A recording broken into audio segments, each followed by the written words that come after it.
evening and welcome to Rock, Paper, Hand Grenades and Happy New Year. We have been out for a little while. We've taken a break over the holidays. So hopefully everybody had a great holiday. As always, Rock, Paper, Hand Grenades is sponsored by the Wilson Hill Pistol Club at 1732 Lakeshore Road right here in Manchester, New Hampshire. It is the oldest sports shooting club in New Hampshire. With open membership, we do not have a waiting list. And our monthly membership meeting, open to new members, is the first Wednesday of every month at 7 p.m. That's right after this show. If you head over there, you'll see me there. Tonight, J.P. Marzullo is not with us. We're wishing him well. He is still out there battling communism. He's throwing commies from New Hampshire back over the state line into Massachusetts where they belong. And we'll see him back shortly. Tonight, we have a guest. We have a candidate for Congress, CD1, Anthony DiLorenso. How you doing, Anthony? Doing well. Thanks for having me. Good. How you doing? Let's get right into it. Sure. You're running for Congress. Tell us your background. Where you're from? What do you do? What did you do before you got into this nasty business of politics? And I never thought I'd be a politician. And so, what prompted you to get here? What prompted me? I wasn't happy with what's going on. I wasn't. Not a lot of us are. Yeah, and I didn't feel that there was a candidate in the race that was capable of doing what the people in New Hampshire deserve, being represented properly. Yes, I would have much rather supported another candidate. Okay. I think all the candidates are nice people. Mm-hmm. I just felt that there wasn't somebody that was going to, especially on the Republican side, that was going to win the election, most importantly, and that is extremely important. And we should talk about this election because it is an extremely important election. Yeah, absolutely. I mean, we have several folks that have announced and are in the race, Mm-hmm. You know, there's a common theme. You know, we need to win the midterms. We need to. Like, it's important that we start sending conservatives down to Washington, D.C. It's something that we haven't done in a while here in New Hampshire. And, you know, what is the problem? We're able to win the corner office, the executive council, both houses. We're able to keep New Hampshire conservative. Mm-hmm. But we're still having a problem sending people to Washington. And you're absolutely right. We need to find somebody who can win, who will win. And we have an opportunity here where we actually have two seats that are open, right? Right. Right. You know, with Pappas switching from CD1 to a Senate seat, and of course Shaheen leaving. So. Mm-hmm. We've got an opportunity to do something here, and we need to do that. There's no question, and we cannot continue to do the same thing because we're going to get the same result. We need to take a different approach. I am a candidate that not only and I believe I'm the most capable candidate of doing positive things for the state of New Hampshire. And my father said to me when I was young, the best indicator of a person's future performance is their past. You can look at my track record of what I've done. I moved to New Hampshire in 1983 to attend UNH. And when I moved here, we were a solid Republican state. Mm-hmm. I ended up dropping out of UNH and worked full time. And I saved up $7,000. I started my own business with $7,000. I worked. It was hard. I like hard. It doesn't bother me, but it was hard. And I was able to turn that into a business that created 1,000 jobs. We're in 10 different states, and it's a successful business. And I don't want people to elect me or vote for me because I'm a business person. I want them to recognize what it takes to be successful, okay? Mm-hmm. I want people to understand that I'm a capable person. I work hard. I have solid ethics. I do it for the right reason. I have good vision. I make wise decisions. I'm a pragmatic, common sense person. And I want to bring those characteristics to Congress to represent the state of New Hampshire. That's who I am. And people ask me, like, why do you want to be a congressperson? And I look at it, I'm like, it's not that I want to be a congressperson. I want to do the work. I want to serve the people of New Hampshire. That is my only motivation. I never aspired to be a politician, but I'm looking at this race and I'm looking at the people, especially the other side, and if those people get in this race, if they win this race, it's not one cycle. There's a good chance either Stephanie or Maura will be there for 30 years. Okay, it's a problem, and we need to do something about it. So I'm not going to sit by. I'm not the type of person that sits there and lets that happen without trying to do something about it. So, obviously there's a business background. I mean, what's your background in state affairs? I mean, you State affairs? I mean, if you're asking from a professional politician, I'm not. And I don't really want to be. Okay. Yeah. Okay. I mean, although, go ahead. But that, I guess what I'm saying is you've run a business that crosses 10 state lines, right? Or is in 10 states. You obviously have had dealings with the government, dealings with the IRS. So tell us how you handle some of these issues and how does government deal with your business, and how does your business deal with government, and what can you do or what do you envision doing with government? Pulling back the bureaucratic red tape for small businesses, et cetera. I mean, tell us. I mean, in my experience in business, government in New Hampshire, first of all, is an excellent environment for business. Okay, so I'm very fortunate to have moved to New Hampshire and started my business here. I'm so grateful I wasn't living in California or Massachusetts when I started my business. So we're a pro-business environment, and I feel fortunate for that. As far as government's impact on business, it's usually detrimental. Usually legislation, or not usually, but a lot of times legislation can stifle business growth, can stifle job creation. And I've experienced that for the first 35 years, or for the last 35 years, being in business, dealing with IRS, Department of Justice, dealing with the state, the Banking Commission, the Department of Transportation. I mean, I've dealt with a lot of government agencies. And I'll be honest with you, in New Hampshire, we have our state government is very good. The people I deal with on the state level, a large majority of the time, are solid, professional people.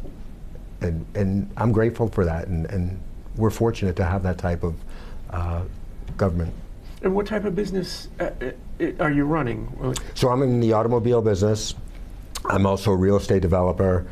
I've got both automobile, new car dealerships, and also auto body shops. And then about 10 years ago, I got involved in Planet Fitness. So I have some Planet Fitnesses out in California. Oh, okay. Yeah. Oh, but you're doing business in California. You know what? I've been going to Planet Fitness for 25 years, and I really liked the model, so I wanted to do something. And when I contacted them, they said, really the only good places left are California. So I went out there figuring it'd be cool to be like, we're in Napa, so I figured it'd be interesting. And we've done well in California, but it is very, very difficult. I'm glad I did it so I could see the contrast of a place like Florida or New Hampshire compared to California. It's night and day. Is it more difficult to do business in California? Well, you said you're doing okay. When I think of California and then Planet Fitness, I think of an entire culture in California where they're more interested in health and fitness and the whole West Coast type thing. Do you think that's why Planet Fitness is doing better out there, or? No, I don't think that. I thought that way as well at first, but you got to understand it's beautiful out there, so they have a lot of options to exercise. I mean, January and February in New Hampshire, It's I really not the don't. same as January and February in Exactly. San Diego. Yeah, exactly.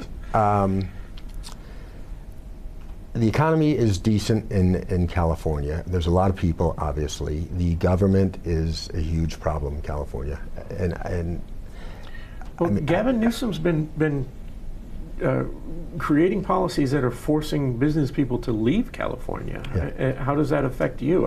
I mean, you're a franchisee Yeah. of Planet Fitness. but I still have to deal with the state. I mean, I have employees. I mean, they forced. California has laws on the books that I have to allow biological men in the restrooms. My customers don't want that. And it comes back on me. So this is the business environment I'm forced to navigate. I don't want that. My customers don't want that, but that's what the state of California mandates. You know, that's an example. Have you lost clients because Oh of yeah, we get nasty grams. Yeah, I mean, would you want your daughter going to that? Absolutely not. Me Law neither. or no law, if I'm walking through, because this really angered me with Target. If I'm walking through Target with my granddaughter, and my granddaughter needs to use the bathroom, and I see a biological male heading for that bathroom, law or no law, he's not getting in there. I agree, and I think most people feel that way. And so anyway, that's just one example of California. I mean, so I looked at selling my businesses because I do envision a day, a very happy day when I get out of California. But 12.5% tax, just California tax, to sell my business. 12.5% to sell. I got to when I sell my business, I got to give Gavin 12.5%. Why wouldn't the buyer have to give him 20? I don't know why anybody has to pay to sell your business. You know, I have to pay for anything I buy. I pay tax. Let's talk about taxes then. New Hampshire doesn't have a sales tax. We don't have an income tax. Why do you think that is? But we do have we have what, meals tax, and we have property tax, right? And you know, our property taxes are higher than other states, but it's what helps run the place. A lot of what's coming out of Washington lately, we've got a governor in Florida who says he wants to get rid of real estate taxes, and we've got a president in Washington who's on board with that. Yeah, I'd like to get rid of taxes or income taxes for the entire country. I mean, how do you? Obviously, anyone who's paying those taxes is like, yeah, okay, but how do you envision getting on board or not on board with those policies, and how do we pay for stuff like that, right? I mean, it would be great to be able to do that. I mean, if you're running for Congress, you know, you're going to go in there and be pro-business, low taxes, you know, pro-Second Amendment. I mean, tell us what you're going to advocate for in Congress. Definitely pro-Second Amendment. I believe in smaller government, more efficient government. I think we have more than enough money coming into the federal government to provide the services that our constituents, people of this country, need. It's extremely well, if inefficient. we're giving $9 billion to Somali daycares, of course there's more money going in than needs to be. Oh my Lord! Well, I mean that's sorry, that's a tip of the iceberg. But that's an example, like you said. The government's getting plenty of money to take care of us. Where is it going, right? And yeah, we need to scale back. And here's the example I use. Okay, the government's been running the post office for 250 years. So now you figure they know what they're doing. It's 250 years. It's a monopoly, okay? They lose $9 billion a year doing it, running a monopoly. They don't have to they don't even have to register their vehicles. I don't know how, you'd have to try to do that. Why you would entrust the government to run something after that's how they run a business that's so simple as delivering the mail to people makes no sense to me. Right. The mail, I think, is just my personal opinion, is going by the wayside. Right. We're all getting our bills electronically. Yeah. People do need a way of getting in contact with you, but the mailbox in front of my house is not secure. Right. Anything that shows up there, no one can prove that it showed up to my house. You know, the USPS they've got the whole delivery mechanisms. You know, they're tracking the same way Amazon and FedEx and UPS track things. But when I go to pick up my mail, it's about 98% garbage.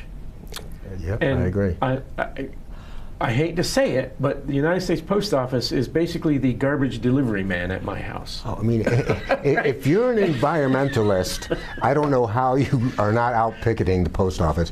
They're chopping trees down, producing junk mail, and stuff it in your garbage. So then you have to go through it, throw it in the trash can, and put it in a landfill. I got to sort it, and yeah.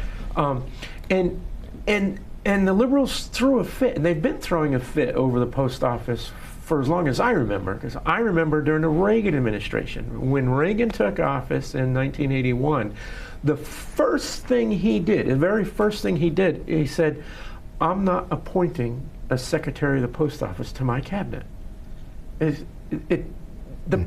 Secretary of the post office does not belong sitting at the same table with the Joint Chiefs of Staff. Mm-hmm. Right? And I remember they threw a fit when he basically said, no, you may be a part of the United States government, but you don't belong in the White House. You're right. And so we've been trying to scale back and get rid of them for all of that time. And of course, who delivers better than they do? UPS, everybody DHL, else. FedEx, Amazon. Sell it to Amazon and be done with it. I mean, but that really... I mean, even the Jehovah's Witnesses show up more often than they do. I'm sorry, that was bad. I'm sorry. That was a joke. It's a little truth to all humor. Anyway, I'm sorry, but I guess. So my point is the government is not very good at running businesses. Yeah, and the post office is a very good example of what they can't run. So, I do think the military is an exception. I think our military is exceptional. When the leaders are not woke. Yeah, that was. I mean, I'm a pragmatic person. I don't care. I don't care race, religion, anything. I care about your capability. That's how I judge. And that's anybody. Exactly how the military is. I come from a military family. Okay. My grandfather, my father. There was racism exists, right? But constantly falling to that lowest common denominator as an excuse for everything is not how it works, right? My grandfather was a veteran of 3 wars: World War II, Vietnam, Korea, Vietnam, and he worked side by side with men and women of all colors, all races, and as did my father for 30 years for my grandfather, 20 years for my father, and there was no distinction between people like that, right? And everything is very efficient, everything's run very, very well, and you depend on each other for your lives, right? It doesn't matter if that guy was a cook yesterday, right? He's carrying a gun with me today, and we're depending on each other for our lives, right? And the training that goes into that, where you teach somebody, the Marines, every Marine a rifleman, where everybody is trained for a particular mission, and then you have your separate jobs. That efficiency, you're absolutely right. It is very efficient. It's gone downhill in the last 20 years, maybe a little bit more, because now we're bloated with administrative jobs, right? In World War II, we had, what was it, a total of 7 3-star generals in the United States Army. And nowadays we've got over 200, right, or more, right? We can run the military with fewer people. We have to be better at it. I'm not that knowledgeable about the number of generals in the military. I just think overall, I respect our military. I appreciate our military, and I think our government does a good job with our military. No, I agree. I'm not downplaying that. What I'm saying is that we have the world's best. I just think that there's some wasteful spending in there as well. There's no question. They're yes, they're guilty of inefficiency as well. I agree. No.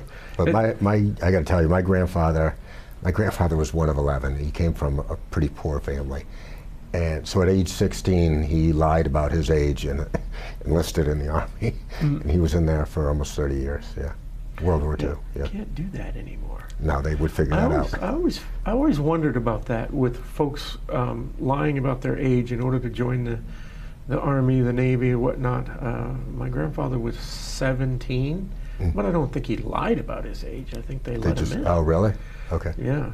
Wow. But 16 may be a different. But I was always curious about that. You just walk in and just lie about your age, and there's no checks. I guess there wouldn't be. They don't have the ability to do it the way we do it now. Yeah, that was a different world. I'm sure they didn't care.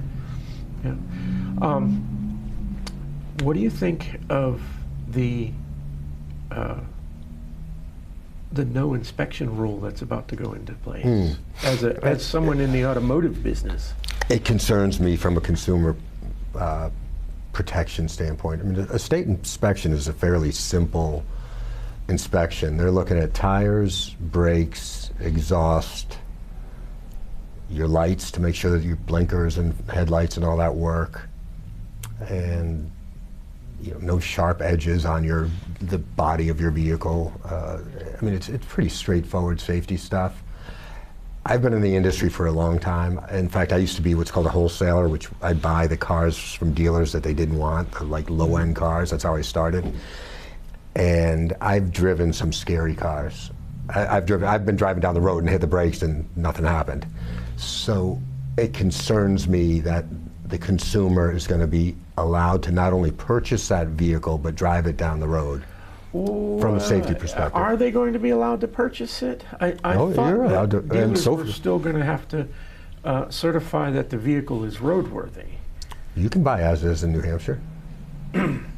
Well, as is, but new cars. Well, new cars I'm not worried about. New cars come out of the factory safe. Okay. But the drivers are still going to be responsible for those safety features. The big thing for me is the non-safety features that were part of the inspections that are just a pain in the butt to folks. Like what? Right, like the California emissions and the oxygen I agree. sensors. I didn't like that either. Right, those. So why didn't they just repeal that? I would have been happy if they got rid of those. Me too. We did not like it when they put. I'm talking dealers. When they started making us do that, and you'll buy these machines and stick this thing in the exhaust, and then the customers were pissed. What do you mean it doesn't pass? Like it was not. The cars, it's got good tires, it's got good brakes. You know, they put right, and then you're down to an oxygen sensor. Exactly. I agree. I didn't like that at all. Yeah. That to me, that was the big advantage to the no inspections. And I would agree with you, right? We need safe vehicles on the road, but the emissions inspection and the check engine light inspections are not what makes it safe. I agree. I'd be happy with taking those out. But I'm honestly concerned about safety. And I hate to say it, but what I predict is something bad's going to happen, and then people's eyes are going to open up and say, well, how did that happen? It was because you repealed a law that inspected cars to make sure they were safe. That's how it happened. Well, to play devil's advocate, again, I'm not advocating either way. Like I said, the emissions was the part that really bugged me. But to play devil's advocate, there are north of 20 states that don't have inspections, and they're not falling apart, right? Like, they don't have inspections at all, so we're kind of following suit there. What do you think of that? I think that's a funny argument. Like, do you remember your parents? I don't care what Johnny's parents lets him do. It's not relevant. Right. What other people do. I mean. And do you think this is going to raise our insurance rates? Do you think my insurance company is going to say, "Hey, you don't need an inspection, so we're going to raise your rates"? I mean, it's not a bad. I wouldn't put the insurance company. I wouldn't put it past the insurance companies. But I don't know what the insurance companies are going to do. Well, that's another side, right? We don't even require insurance in this state. Which that doesn't bother me. So. It bothers me as a parent if my kids aren't getting insurance on their cars. Yeah. That's what bothers me. Yeah. All right, you said earlier that you're pro Second Amendment. The show is sponsored by Pistol Club. Tell us about your firearms experience. Yeah, I'm an Obama firearm carrier. Obama firearm? Well, yeah, when Obama started taking them away, because at first I did not own handguns. I was scared of them. And so when he started taking them all away, I was like, maybe I should get some, in case if you get to a point where you can't get one. So the first thing I did was I went to class. I got educated. I've taken numerous classes on handguns before I would buy one. Yep. And then I went out and purchased a handgun. Yep. And I got at that time I needed concealed carry license, so I got one in New Hampshire, Vermont. Vermont didn't need one. Maine. I had one. I lived in Florida for a little bit, and I got one down there as well. Maine no longer requires it. Yeah, New Hampshire. Well, now they have this constitutional carry, which makes a lot of sense to me. But I do believe. I believe it's everybody's right to have a firearm, but I also believe you have a significant responsibility when you own a firearm. You need to keep it locked up. You need to be trained. It's a huge responsibility. It is, and we advocate for that. Although technically I don't want any new rules put in place, meaning I'm not going to advocate for requiring classes or requiring this, because that's not the way the Constitution is written. But I tell people, don't even think about going out and buying a gun without training, without understanding what you're doing. Right. So we have these events at my gun club a couple times a year. We call them Try a Gun, right? Where members come and we clean all of our firearms, and we bring a whole bunch of different styles, right? Large ones, little ones. Ones that are made for women's small hands, et cetera, and we say, hey, try it, right? Under the supervision of our instructors and our range officers. I'm one of the range officers, and that way, when you walk into a store, you're not going to be, you'll understand what does work for you and what doesn't work for you. Because my sister, in fact, I was at the store with her, and we had just gone to the range, and the salesperson is trying to push a particular pistol on her. And I said, no, that's, you don't have what she asked for. You're not going to try and sell her something she didn't ask for, because she's not comfortable with it. So I do advocate getting comfortable with it and taking the classes. As far as mandating them, no, I agree with you, but so the guy that taught me my first class was very strict. He said, listen, you own that, you own the bullet. The bullet that comes out of that gun is your responsibility. You hit the wrong person, you're going to prison. That sounds like my friend Al. Yeah. So I think the law and the accountability of owning a firearm needs to be strict so that it encourages the right safety behavior and responsibility of owning a firearm. Absolutely. Yeah. And when we teach that, like you said, you own that bullet till it hits the ground. If it goes 100 yards, 200 yards, you're still responsible for it. Right. When I teach my family members, I'm just like I'm very strict, and I warn people. I say, if you're going to go to the range with me, you can expect me to be kind of a jerk. You should because be.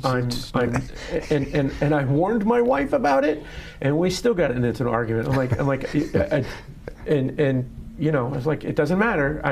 It's a serious. safety issue. It's serious, yeah. Right? So you've got to pay attention. Right? Anyway, so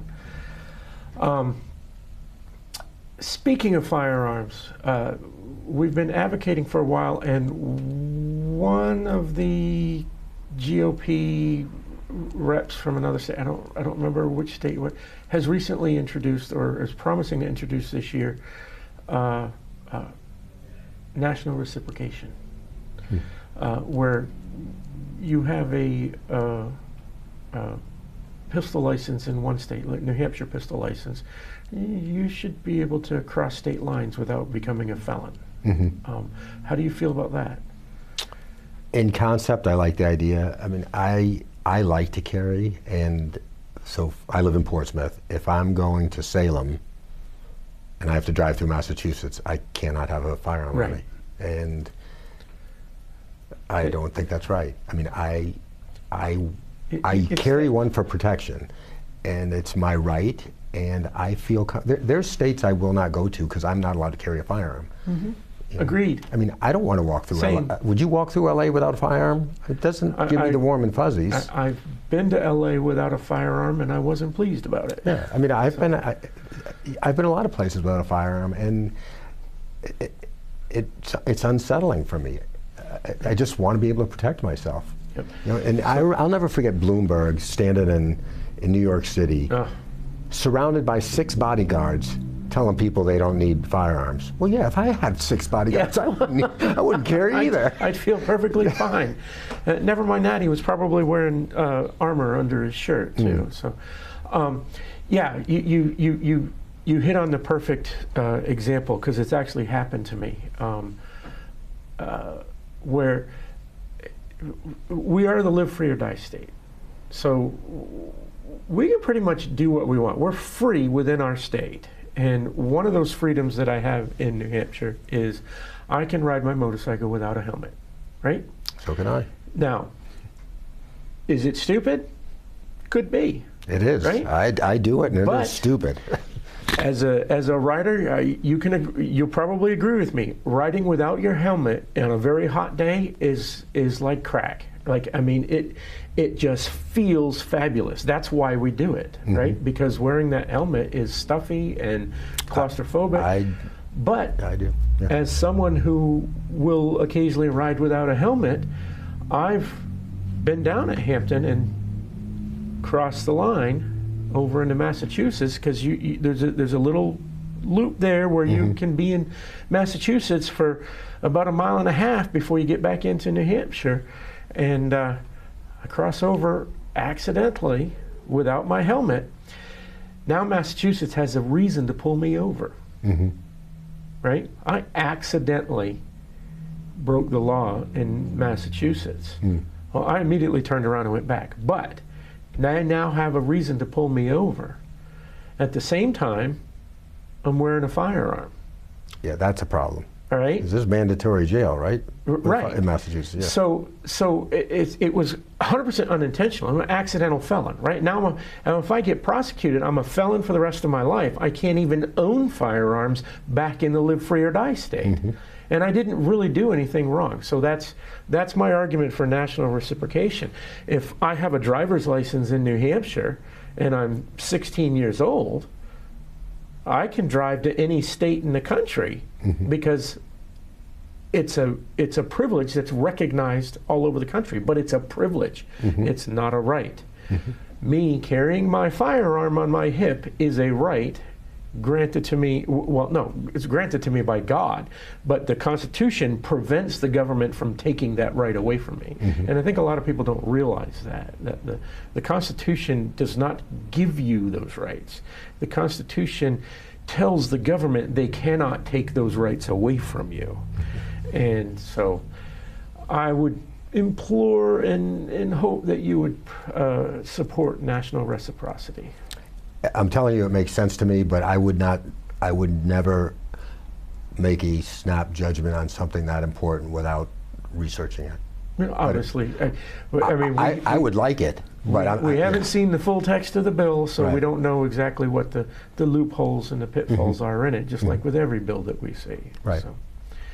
So, one thing that tends to catch candidates who end up in Washington is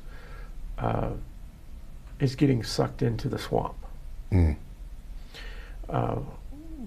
What I understand about how things work once you become a freshman congressman is in order to be part of the in crowd, i.e. get the right committee assignments and things like that, you have to play ball. with both parties. Whether and there's a building across the street from the office buildings where freshman congressmen and congressmen in general go and start doing cold calls, raising money for the party. And very few get out of doing it. But as part of that process, you're doing all the schmoozing and you're doing all the lobbying and you're being lobbied, and a lot of people fall into it. What will prevent you from falling into it? Some Several congressmen things. refuse to do the listen, money raising for the party. I work for myself for a reason.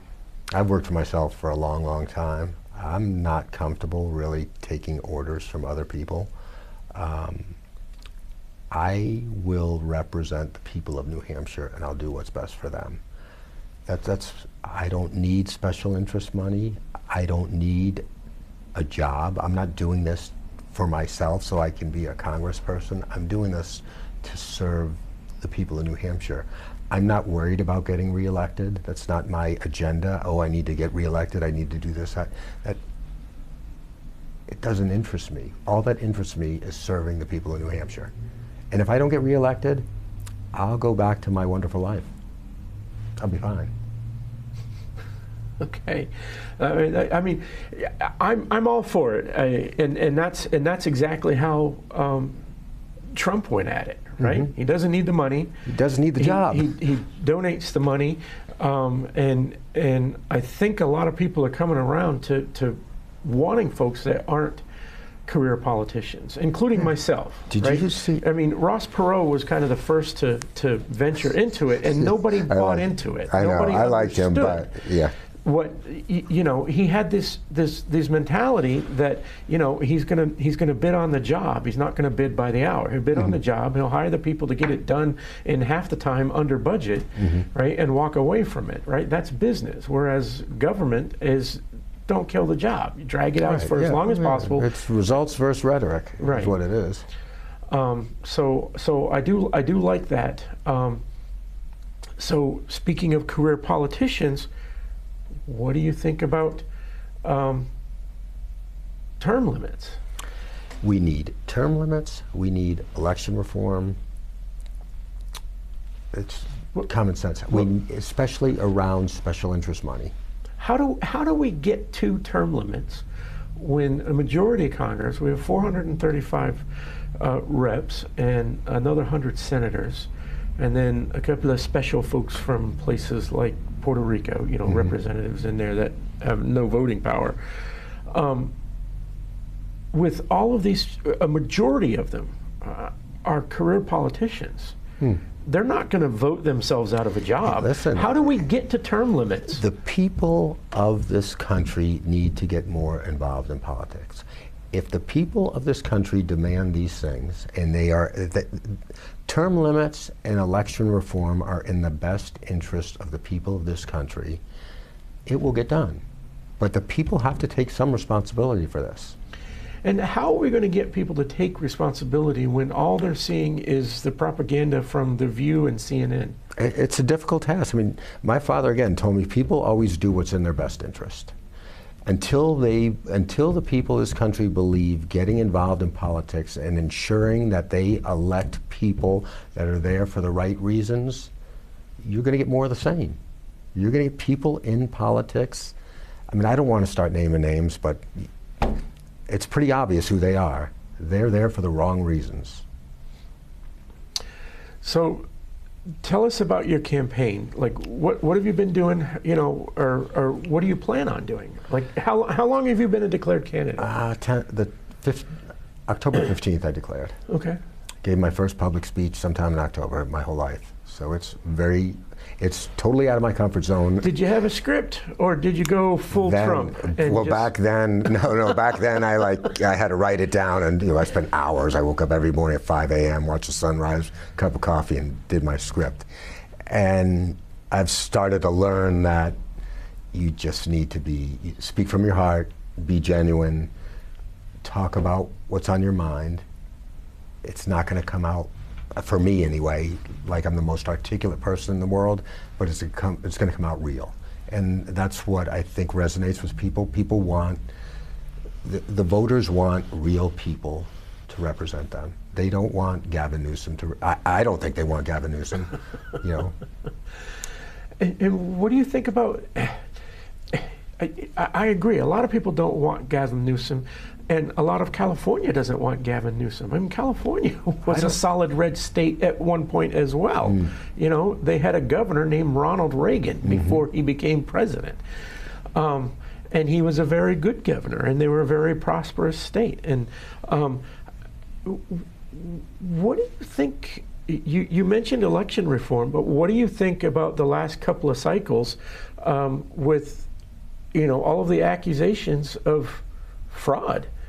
You know, we just found out right before Christmas, and convenient timing, so when everybody's not paying attention, that the state of Georgia illegally certified 311,000 votes when Biden only won by 11,000 votes. So there's a 300,000 vote difference there, and we have good people like Rudy Giuliani who were convicted of slander or whatever it is you want to call for claiming that the Georgia election was complete garbage. So we're now finding out 4 and 5 years later that these elections really were stolen. And we're finding out more and more in different states. And, you know, we didn't really have a big problem here in New Hampshire. We had a couple of recounts that, but we didn't really have a big problem in New Hampshire. But when we talk about places like California who used to be red, but they've had these blue governors for so long, is the fix in some of these blue states? I mean, I have not seen evidence of that, so I can't support. Are you interested in finding it? I'm interested in finding any fraud, corruption, and inefficiency in government. I have no skin in the game except the need and desire to represent the people of New Hampshire. I do not need this job. I simply want to do the best I can for the people of New Hampshire. And election reform, fraud, inefficiency in government is not in the best interest of the people of our state or the people of the country. So one of the things where New Hampshire, well, all states get money from the federal government. And it's our money that we sent them, and they're sending it back. But when they send back our money, it has a hook in it. Right. Say, hey, here's some money to help with your homeless situation, but in order to do it, you can't restrict your services to people who won't get off the drugs, right? Right. So there are government-run shelters that take anybody in, right? On the surface, that sounds great, but the problem is that you have a shelter full of people who may be drug addicts and are bringing drugs into the shelter, and they're shooting up in the shelter and whatnot, you know, there are rules. Yeah. Right. And the government says, hey, you're not allowed to put that rule in, and then you end up with a failure situation. Whereas a privately run organization such as Liberty House, which is it's unique to New Hampshire. It is a homeless and addiction type center for veterans only, and it's privately run. It doesn't take government money, and they have rules. And if you break the rules, we can't help you anymore. Yeah. Right. But if you play by the rules, the success rate is phenomenal. Right. Right. Whereas, you know, we need more of that. We need more support for those types of programs, and we need the programs to be able to regulate themselves with known good policies. Whereas we don't want money coming from the federal government with a hook in it that says, hey, here's the money, but in order to use it, you have to allow this, and this, and you have to give so much of that money to companies that do this, and this, right? As far as who you can hire as contract, right? I don't like that. That's the kind of reform I want to see. I would like to see smaller federal government, local government have more control, state government have more control. We are very fortunate in this state. You can reach anybody in this state. You can reach the governor. You can reach the senators or the representatives. Our government is very accessible. I would much rather have power in the hands of our state than in the federal government. The federal government should control the military, interstate commerce, federal courts, and I'm starting to run out of things. I would agree with you. If they could stick to that, we would be good. And if they mastered those, we could give them one other. Exactly, Right. Yeah. When you master those, then we'll let you run the post office.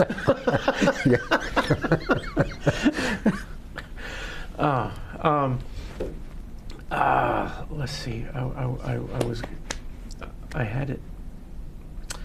I had another question. You want to talk about Venezuela? Yeah, so my last guest on the show, Pastor Walter Muddy, he is traditionally our Christmas guest. Okay. He lives in Massachusetts, and he goes into prisons a couple times a week and does Bible study with prisoners. He's been doing that for 15 years or so. But prior to that, he and his wife lived in Venezuela for 20 years. When it was like really prosperous and stuff? Exactly. Yeah. So when they were missionaries. Mm-hmm. He was a missionary to uncontacted Amazon tribes. Wow. For 20 years. He raised a family down there. He raised his kids in the jungle of Venezuela, and they had a ham radio like a couple of villages over and whatnot. And he tells a story of a villager. These uncontacted tribes, they don't understand what a country is, mm-hmm. or a state, or they don't know what a city is. They've never seen these things, right? And the missionaries are accepted into their villages mostly for medical treatment, mm-hmm. right? If they get into a war with another village over, they're all cut up in spears. The missionaries are very adept at medical procedures, mm-hmm. and they have medicines and things that the village medicine man doesn't have. Mm-hmm. And so he tells a story about, villagers who had never seen a white man would come over into a village where they heard there was a white man, because they heard that the children in this village don't die because they're being taken care of with modern medicine. But in any case, he was there for 20 years, raised a family. I just went off on a tangent.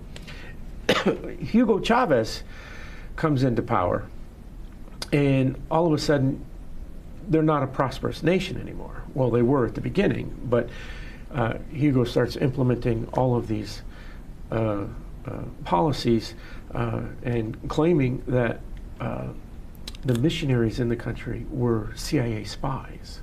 And so they ended up being kicked out. And, he had spent a large portion of his life there, raised his kids there. And so he's no longer in Venezuela. He's back in Massachusetts, where the rest of his family is. It's not far behind. But he was on. We talk about Venezuela every year, and and it's gotten progressively worse each time we talk to him. Last year we were talking about the Tren de Agua gangs from Venezuela and taking over the apartment buildings in Colorado and whatnot. But as of the last show, which was before Christmas, Maduro was still in power, mm-hmm. and was still taunting the United States, and and Walter was like, it's really bad down there, and but you got to understand that they're not all bad people. Mm-hmm. They're because he lived there for so long. They're a good country. They're good people. They have good resources. They have good companies. They have bad leadership. And so now we've got this sudden New Year's surprise. What do you think about that? It's interesting. I mean, I like the fact that President Trump, when he sees an issue, acts on it. I do. I mean, we had Biden that said don't, and you had then you had Obama drawing a line in the sand, and then redrawing it like Elmer Fudd or like Yosemite Sand. I know. I like the fact that Trump acts on things. You talk what he did. I mean, look at Iran. Obama gives them $8 billion or $6 billion in cash on a pallet of cash. Yeah. In the middle of the night. Yeah. Trump tells them, stop building nuclear weapons or I'm going to take care of it. And they don't, and he takes care of it. And it's done. Same thing with, I think that's the best part about these things, is that Trump did run as being an anti-war president, and he's getting us involved. And like, no.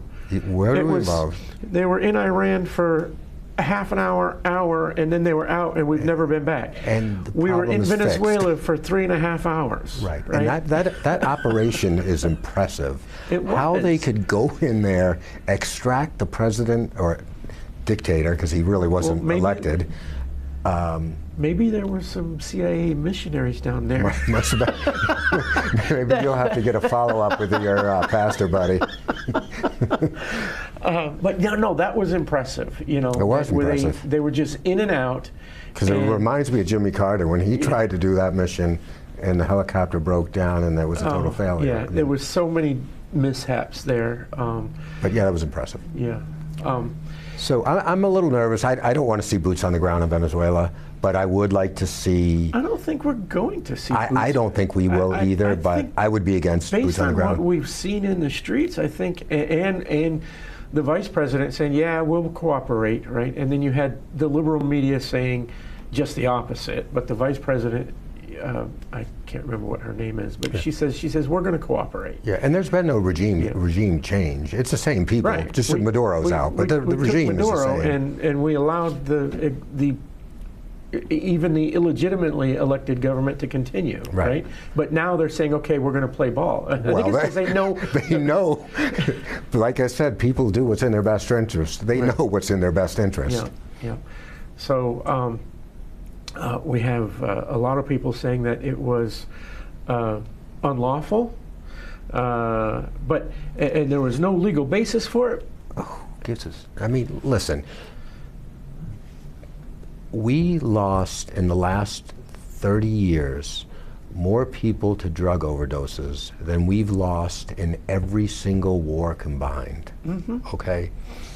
I have no issue going to grab that drug dealer and enforcing the law, bringing him to New York, the same court system that they took Trump to, and holding him accountable. Right, absolutely.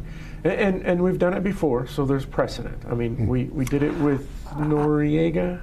Yeah, we did it with Noriega, but you know what, I don't really care about precedent. I mean, we get caught up in the rules or the right things to do. It's BS. Absolutely. The guy's shipping drugs into this country, and we shouldn't tolerate it. And the last administration did tolerate it, and it's wrong. So he's doing something. But I'll tell you what, I guarantee you these drug cartel leaders didn't sleep that well this week. Right? I agree. I mean, because we know where they are. And if they can go take the president of Venezuela, they can out take of anybody. His safe house. Exactly. Right? And he didn't quite make it into his fortified steel safe room, but we were prepared to get into it anyway because we knew exactly where he was going. Right. So, but if that's the president of Venezuela with all of the resources of the entire country at his disposal, if we can get to him, then the cartel leaders in Colombia, Mexico, I'm sure they're rethinking trust us. We know where you are. Yeah. But honestly, I think the people in New Hampshire respect the fact that we have a strong and capable foreign policy, but I don't think it's at the top of the list of the issues that concern them. I really don't. Okay. I mean, the prices are too high. That is the biggest concern. How do we deal with housing? I've had this conversation a few times. There's two sides of it. We got to lower housing. We got to have affordable housing, but we can't build affordable housing. A contractor has to build housing at the labor rates and the material rates currently, Andy has to go through all the bureaucratic red tape to get all the permits. And then when he sells it, he has to sell it at a price, and the owner has to buy it at that price to cover all of those costs. And the owner has to rent the thing out at a price that doesn't make him go broke, right? So I mean, how do we make affordable housing? That is a big thing. I think you're right. That is one of the biggest things, if not the biggest issue right now, especially in this area. We are the fastest growing real estate market in the country, right? As far as inflation of property prices. I have several real estate agents in my family. You said you're in real estate too. Yeah, I love real estate. So, you know, how do we make affordable housing? How do we fix our housing issues? Your assessment of the situation is correct. In simplified terms, you have a supply-demand issue, okay? More demand than supply. That's the simple, okay. Why is that? Well, the solution is obvious, to build more housing, but it has to be affordable to people, right? So we have to focus on building homes.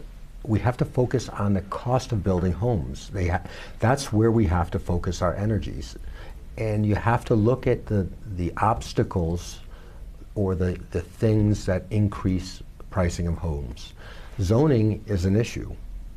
Where I live, in my neighborhood, I think you have to have 5 acres to build a house. Yeah, there are some towns that have a 5-acre lot minimum. So, and I'm not saying that towns shouldn't have the right to zone properly, but you cannot have restrictive zoning and expect to have affordable housing. It's not going to work. You're going to need some density somewhere to build affordable housing. You're also going to need to work on the costs that are associated with owning a home. We need to drive down interest rates. And I'm not even opposed for, especially young people, because in our state we need to start retaining and attracting young people. I would be all about trying to find some way to even subsidize interest rates for those people so they can get, young people, so they can get into their housing. Because I bought my first house, I was 27 years old. Right now I hear people are 40, 50 years old before they can afford a house. I thought I was old when I bought my first house at the age of 27. I thought that was late. I thought I was late to the game.